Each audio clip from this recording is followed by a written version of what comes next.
Nobody in that temple was watching her. Everyone's eyes were on the loud offerings, the impressive sums, the givers who could afford not to think twice.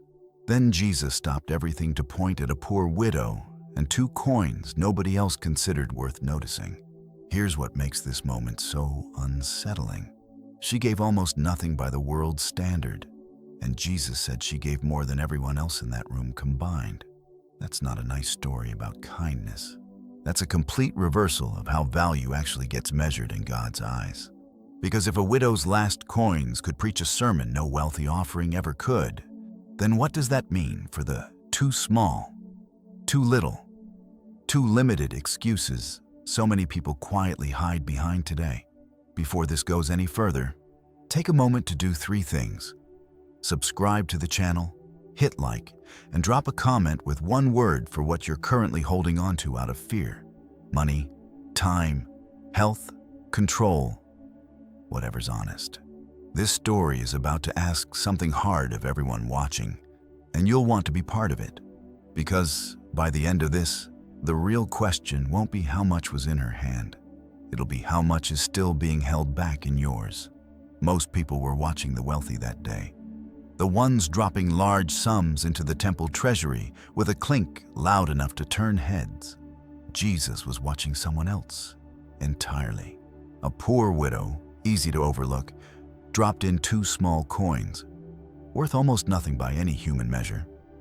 And right there, in that overlooked moment, Mark 12:44 captures something that changes how being seen actually works in God's economy. Here's the quiet ache tucked inside that scene, one a lot of people carry without ever saying it out loud. The fear that nobody notices the effort. The prayer prayed alone. The faithfulness nobody applauds. The small act of care that never makes it into any conversation. It's easy to assume that if something isn't celebrated, it must not matter. That recognition is proof of value. This story quietly dismantles that assumption from the very first verse. Jesus wasn't impressed by volume. He wasn't moved by the sound of coins hitting the treasury with impressive weight. He was watching hearts, not headlines. And that's the pattern worth carrying into ordinary life.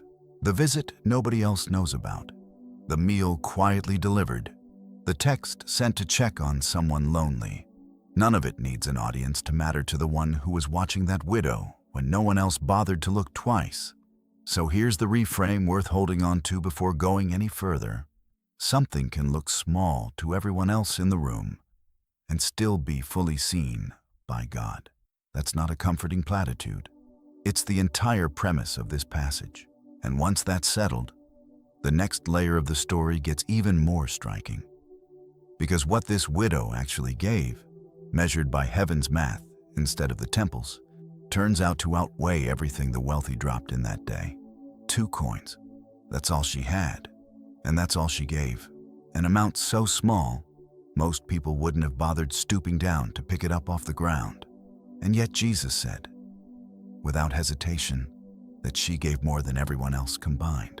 That's not a compliment offered out of pity. That's a completely different math being used.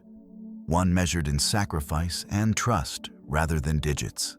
This builds directly on what was already uncovered, the truth that Jesus watches hearts, not headlines. Now the passage goes further. It's not just that small things get noticed. It's that small things, given in real faith, can carry more spiritual weight than something far larger, given without any cost at all. That reframes an ache a lot of people quietly carry. The fear of not having enough money, strength, health, or importance to actually matter to God's work. Because here's what actually counts in the kingdom's economy. A phone call to someone who's isolated. A prayer whispered for a struggling family, even without the resources to fix their situation. A meal brought over, paid for with money that wasn't exactly extra. Consistent, quiet faithfulness in serving. Showing up the same way, week after week, with no applause attached. Bible verses about giving were never only about the wealthy writing large checks. They were about hearts willing to give what they actually had. The widow wasn't praised for her wealth. She had none to speak of. She was praised for what her small offering revealed. Real faith, wagered on a God who could be trusted even when the coins in hand were the last ones she had. That's the beginning of something bigger than generosity. It's the beginning of understanding what God is actually measuring when He looks at what leaves a person's hand. And that measurement has almost nothing to do with the number itself. Here's the detail Jesus points out that most people rush past. Many gave out of their surplus. Money they'd never miss, comfort they'd never feel the absence of. The widow, on the other hand, gave out of her poverty. Same treasury, same public moment. Completely different transaction happening underneath the surface. Because Jesus wasn't measuring the coin. He was measuring what it cost to give it. This deepens everything already uncovered about small, faithful giving. It's not that little gifts are automatically great and big gifts are automatically shallow. Plenty of wealthy givers throughout Scripture gave generously and sincerely. The real dividing line isn't the size of the gift. It's whether it emerged from genuine trust or simply from what was easy to spare. God isn't running a comparison chart between people's bank accounts. He's reading the confidence behind the coin. This directly confronts a comparison trap that quietly wears people down, measuring a life against someone else's ability to do more, give more, appear more devoted. That comparison misses the entire point of this passage. The question was never, why can't I do what they do? It's a far more personal one. Am I being faithful with what's actually been placed in my hands today?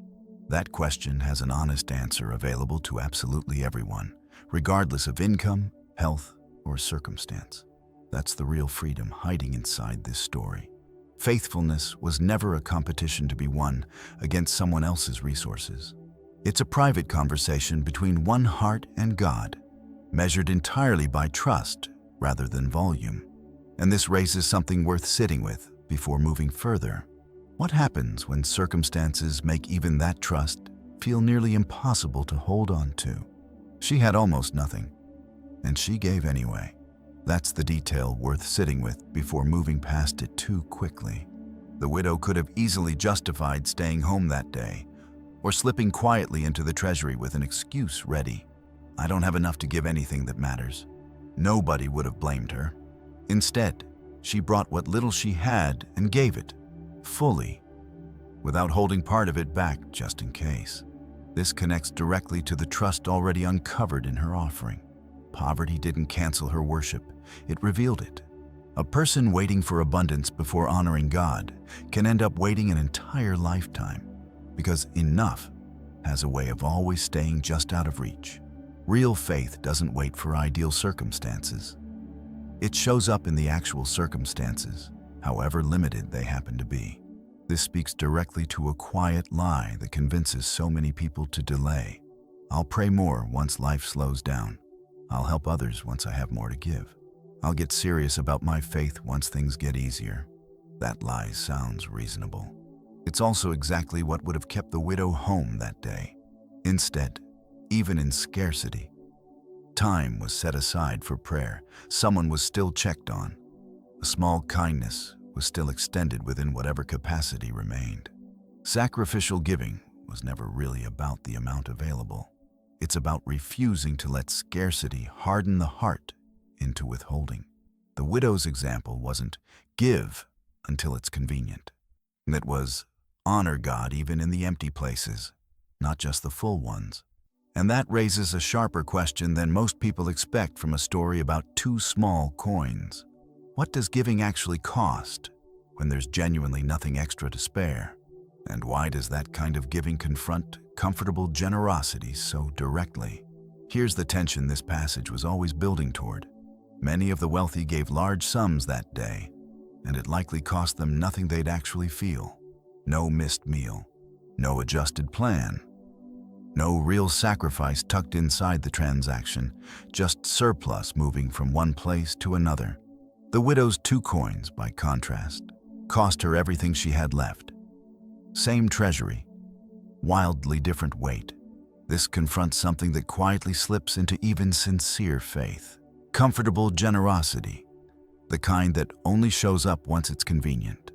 It's giving from what's left over after everything else has already been paid. Leftover time, leftover energy, leftover attention, leftover money.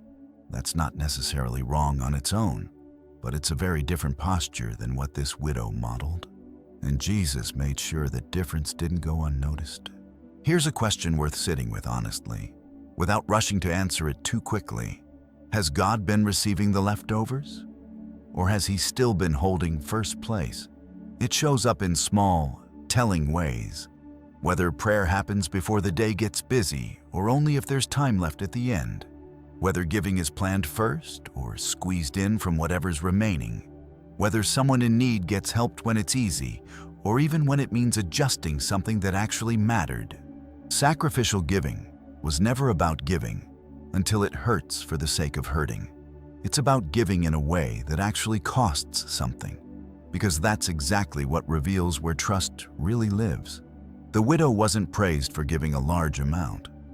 She was praised for giving an amount that required real faith to release.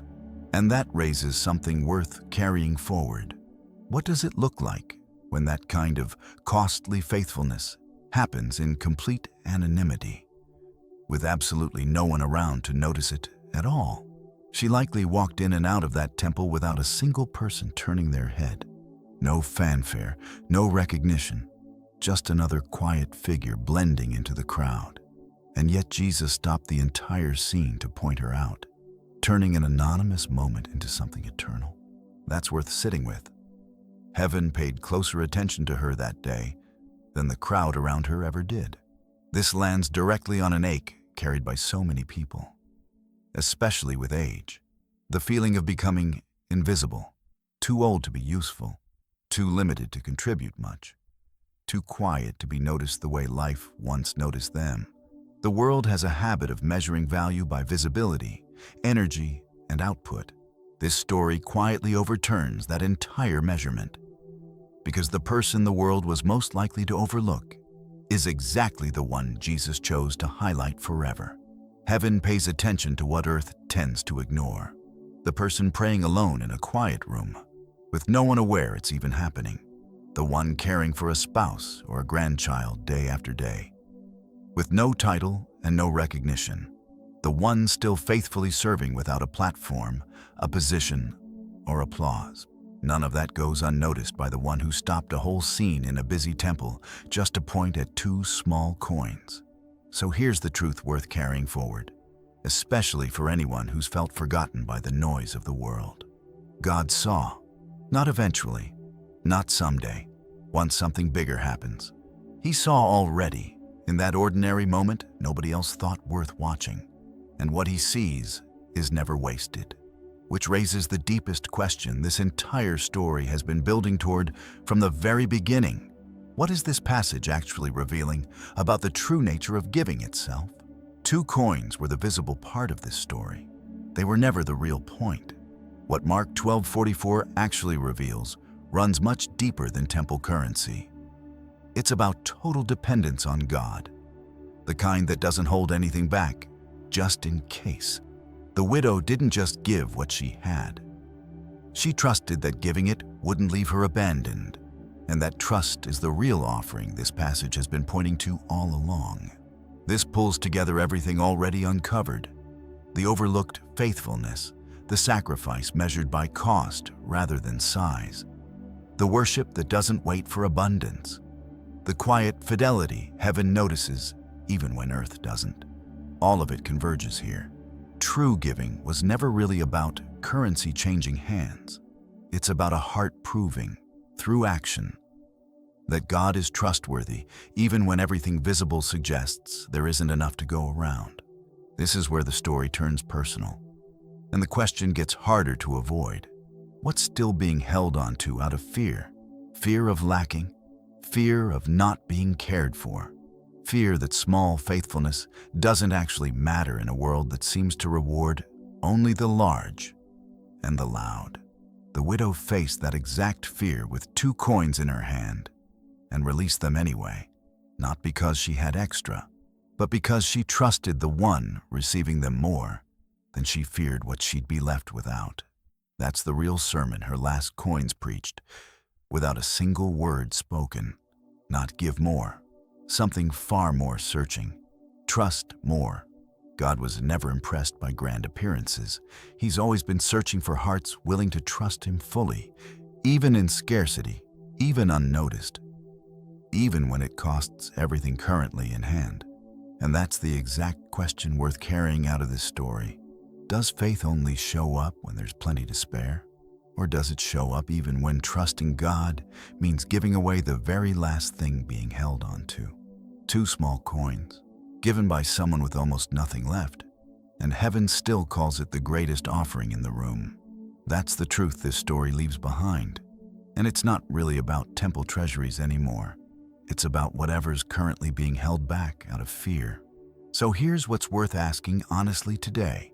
Is there something small being withheld because it feels too insignificant to matter? A prayer, a visit, a word of encouragement, a little help offered to someone struggling? Is faith only showing up when there's plenty to spare? Or does it show up even in the empty seasons, the way it did for her? What would it look like to give, not from what's left over, but from a place of real trust, even if it's small, even if no one else ever notices? Because this story was never really about money. It was about a heart willing to trust God more than it feared running out.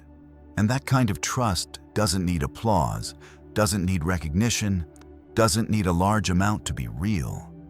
It just needs to be given. If this story reached something real in you, don't let it stop here. Subscribe to the channel and turn on notifications, because there's more truth like this waiting. The kind heaven notices, even when the world walks right past it.